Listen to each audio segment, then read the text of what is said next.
大家好，我係 Jack 啊。咁我哋繼續翻講呢個 AI apps 嘅 development cycle 啦。咁上次條片就講咗點樣去整一個 golden dataset 啦，去 make sure 我哋 pass 到呢個 quality 嘅 testing 啦。跟住咧我哋就講翻一啲叫 security 嘅 guardrails 點樣做啦，同埋 security 嘅 checking 係點樣做。如果你第一次嚟呢個頻道，阿 Jack 係一位現職金融機構嘅 AI 工程師。喺呢度，我會分享一啲有關用 AI 提高生產力嘅實戰方法，令唔熟悉科技嘅普通人都可以變成輕鬆駕馭 AI 嘅 power user。如果你都想學下點用 AI 解放你嘅時間，記得 subscribe 呢個 channel 啦。去翻我哋呢一 part 啦，就講翻 guardrail 先。咁呢 part 其實之前都有講過嘅。咁啊，照 mention 多一次啦，就係傳統上嘅 software 啦，我哋都會有一啲 security 嘅問題啦，係啦，點樣去防一啲 hacker 啊，或者叫 SQL injection 啊等等嘅嘢啦，去 make sure 啦，即係 normal user 或者 hacker 佢哋其實唔會有啲方法可以偷到公司嘅資料啦，或者做到一啲 out of scope 嘅嘢啦。咁但係呢樣嘢去到一個 production grade 嘅 AI apps 咧，其實咧難處理咗好多嘅，因為咧我哋會有另一個新問題叫做 prompt injections 啊，大家都之前見過啦。其實你係可以用一啲方法去 hack 咗嗰個 LM 個底，其實都係做緊一個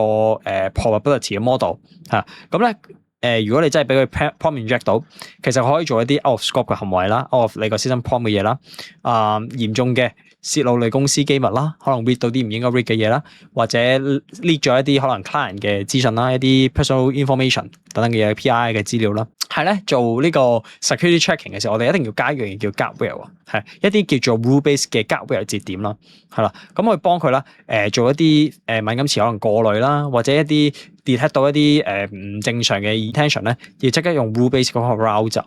咁啊，都講一樣嘢咧，就係咧，我哋咧因為 agent 咧用工具啦，尤其是用第三方嘅工具，其實依家比較 common 出現一啲嘢咧，就係喺第三方嘅工具入面咧做一啲 prompt injection 啦，係啦，例如你個工具 call 完之後咧，佢俾你翻嚟 response，可能 inject 咗一啲system prompt 係可以 hack 到你嘅 system， 係啦，咁呢個係非常之危險嘅。咁咧，所以我哋要做一件事叫做 guardrail 啦。咁啊，之前其實都有啲片教過嘅 guardrail 係有我會有3個層面啦。第一個咧就係 user input，其實咧我哋會有個 input guardrail 啦。如果你 detect 到個 user input，就咁個 user query 已經有啲 prompt injection 或者入咗一啲 PII 啦嘅唔應該俾人見到嘅personal information 啦。咁呢個 guardrail 就應該做少少 sanitization 啦。咁啊過濾咗佢先，或者 detect 到係 prompt injection 就唔係 pass 俾後面個 LLM， 直接係 rule base 咁我去 respond 翻俾佢啦。LLM respond 嘅時候咧，亦都要做一啲 output guardrail 嘅動作啦。例如睇睇個 LLM 有冇 respond 一啲敏感詞啊，一啲唔應該答嘅嘢啦，係啦，或者要做一啲唔應該用嘅工具啦，before 去 return 俾個 user 嘅。亦都要留意一樣嘢就係，大家用一啲第三方工具啦，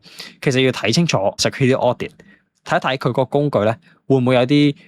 prompt injection 問題，甚至最好係個工具中間咧個 get 個 response 翻嚟嘅時候咧，喺工程上設計啦，係做到一啲 masking。如果突然間見到一啲咁嘅prompt injection 嘅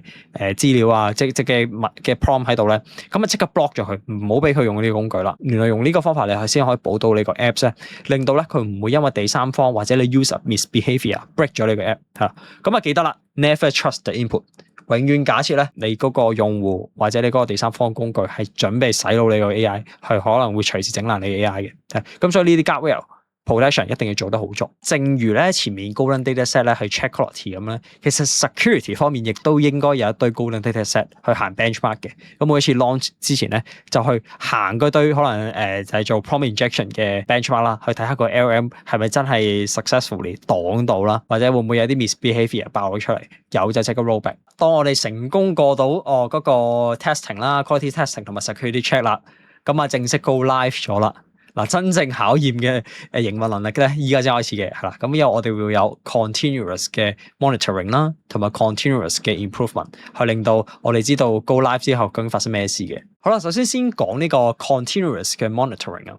for 傳統嘅 software development cycle 啦，我哋就會有個 dashboard 啦，因為 dashboard 佢俾我哋睇到個 system matrix 啦，例如嗰台 server 依家 CPU 用咗幾多 ，RAM 用咗幾多，啲 storage 有冇用爆到，跟住我哋會有啲 matrix 去睇翻，嗰個可能 API 嗰個 error rate 係點啊，或者甚至有條 hotline 專線等 user 打上嚟，可能報錯報 bug，咁我哋睇翻啲 logs 啦，去 fix 翻個 bug 啦，睇下重演個 bug 咁樣啦，又俾個 developer 去 debug 咁樣嘅。嚟到 AI apps 其實呢堆嘢都係一樣有嘅，你都係要 mon 住啲機啊，個 system matrix 啊、error rate 啊等等嘅嘢啦，亦都會有你一啲問題就係，如果你可能用 cloud provider 嘅 model，或者你自己 on premise 嘅 model 啦，突突然間可能有啲叫 performance drifting 啊，例如個模型突然間變蠢咗，咁你要查翻咩事喎？咁啊或者係好多 user 俾個 thumbs down 你，喂話你嗰個 response 好差喎，咩事咧？或者一啲係一啲數字上，例如你個 cost per token 或者 cost per session 突然間比平時高咗好多，或者個 latency response 突然間比正常高咗40%，咁呢啲情況咧，我哋就要去即刻 review 啦。揾 engineer 去睇咩發生咩事啦，咁有機會係可能個 data 上有啲唔同咗啦，或者 model 上最近係咪做咗啲 update 啊 ，prompt 上唔同咗啦，咁啊我哋都要做一件事叫做 live log sampling 啊，就係將一啲真實 user 嘅可能對話啦，我哋抽5%做個 live tracing 啦，然後咧去做翻一啲 testing 啊，去睇下發覺究竟我用呢啲 logs 如果跑翻嗰個 LMS judge 嘅 testing， 咦會唔會係有問題咧？唔合格咧？有啲位係啦，咁咧亦都可以善用翻啦。user 真實俾嘅 feedback， 可能 thumbs up、thumbs down 呢啲 information 去判斷究竟依家嗰個 production grade 嗰個 performance 嗰個 app 嘅 performance 有冇跌到咧？俾多個實際例子，大家望望啦。個 dashboard 咧，如果係 production grade，起碼會有呢啲 matrix 要睇到啦。例如你個 cost per section 啦，係啦，對比起之前有冇高到啦？嚟 FH token per call，係咪一個正常 range 啊 ？user feedback 啦，thumbs up、thumbs down 啦，跟住 latency 啦，P95即係95%嘅 latency 可能都係 within 呢個數字。咦，可能比上次高。比之前高喎，咁呢啲就要 trigger review 睇下咩事啦。咁有啲可能即係 hallucination level 啦等等嘅嘢，我哋就要去留意下會唔會有啲唔正常嘅情況啦。咁即係其實都唔止係睇個 system matrix 啦，唔止係睇 error 啦，你仲要留意埋呢啲 cost per session 啦、token 用量啦，或者啲 performance 上嘅 drifting 啊。因為有陣時未必係你改過任何嘢，可能係你用緊個 cloud provider、OpenAI whatever 啦，佢哋突然間做一啲 version update，令到你個 performance 差咗都唔出奇嘅。咁咧，所以要定期每個禮拜做一啲我哋叫 regression test，即係行你嗰啲 golden dataset 嘅 benchmark 啊，睇下你個分數有冇差到。然後咧，再將一啲可能你 live 就係你 user live 嘅對話，可能抽5%出嚟，由呢個5%咧就攞嚟做一啲即係 benchmark 嘅 testing，去睇下，咦究竟有冇差到咧個 performance？如果有問題嘅，例如你見突然間好多 user review，其實你嗰個可能 LMS judge 發覺呢個評分比正常低嘅，咁啊即刻去揾 engineer 幫你做 review 啦。講完呢個 monitoring 咧，下一步就係講呢個 continuous 嘅 improvement 咯。嗱，如果係 for 傳統嘅 software development cycle 咧，好多時候咧就係requirement driven 嘅。譬如話，可能老細或者一個客想要一個新 feature，咁啊工程師咪收集 requirement 去改咯。咦，但係佢 production grade 嘅 AI apps 咧，我哋多咗一個 concept 叫做 data flywheel，即係數據飛輪。咁係咩意思咧？其實我哋就係 go live 咗之後咧，我哋可以用數據，用真實數據啊。user 嘅數據去做一個自我嘅迭代啊，咁咧其實好嘅 AI app 大家可以想象到咧，就係應該有一個 data pipeline 係去 from 一個 user 嘅角度去 driven，去知道乜嘢為之好嘅答案啦，然後咧擺去一個 good 同或者 bad 嘅 sample 啦，擺去你個 golden dataset 度去做一個 enhancement 啦。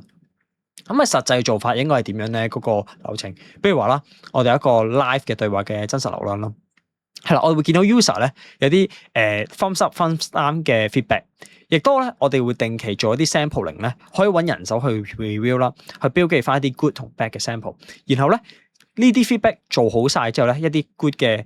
question 同 answer 咧，我哋就可以擺翻喺呢個 golden dataset，然後用呢個 golden dataset 去 fine tune 我哋嗰個 prompt 同埋 model 咧，令到咧佢嗰個 benchmark 行得好，然後咧再 go live 完之後咧，再去收集呢啲 sample。不斷咁樣去做一個數據飛輪，越用咧，你個 app 就會越好用啦。所以你見到咧，傳統嘅 software development cycle 係同 AI development cycle 好唔同嘅一個位咧。傳統咧係就咁 requirement first 嘅 requirement driven 嘅，但係 AI apps 係應該係一個自我迭代嘅一個 loop 嚟嘅。不斷咧，我哋用真實數據去餵飽嗰個即係 golden dataset，入去 fine tune model。咁咧，你見到咧就會越用越好用，就係咁樣嚟啦。即係成日講點解喺 AI 時代咧，即係 data 就係新嘅石油，其實就係咁解啦。你有越多嘅 data，你隻 apps 咧 suppose 就越用越好用嘅。然後呢個就變咗你個 app 嘅護城河。好啦，最後咧就講一樣嘢叫做 project delivery standard 啦。咁啊，無論你自己做開發又好啦，或者你揾 vendor、揾 freelancer 幫你去即係做嗰個成個 project 啦，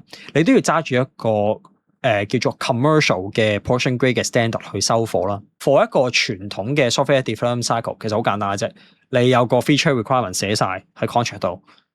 你 pass 晒 test case， 個網頁開到，個掣撳到，冇 bug，你就叫做交到貨。咁但係去到 AI apps 係唔同嘅，我哋除咗行到，即係行到好簡單啫嘛。咁啊，其實最緊要係乜嘢咧？你嗰個 quality 啊，你過到嗰把尺，你安全過到嗰把尺，係啦，同埋你嗰個 cost 係 make sense 嘅。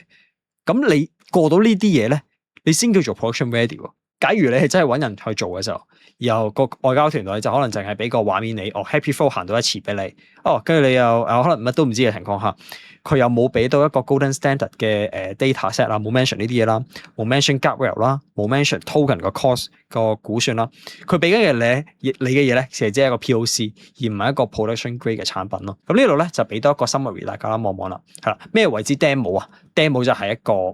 workflow， 一個 DeFi workflow 截圖。冇 golden data set 嘅，冇 benchmark report， 冇 guardrail， 一做 prompt injection 就瀨嘢嘅，唔知咩叫 token per cost 嘅，靠亂咁估嘅，冇 version control， 冇 rollback， 呢啲叫做 POC， 呢啲叫 toy。我哋要嘅係 production grade 乜嘢啊？有 golden standard data 嘅 input output guardrail 有嘅，有晒呢啲 testing 嘅 benchmark 嘅 report， 有埋 dashboard， 有晒 version control， 點樣做 rollback。如果出事嘅時候 ，ongoing 嘅 improvement， 我哋有埋 data file， 係啦，可以持續令到你嘅 apps 越用越好用嘅，呢啲先叫 production grade。所以咧，大家睇完呢度就明白啦，咩叫 POC， 咩叫 production grade， 係啦。咁啊，睇完呢啲片咧，希望咧大家都即係多咗個認知咧。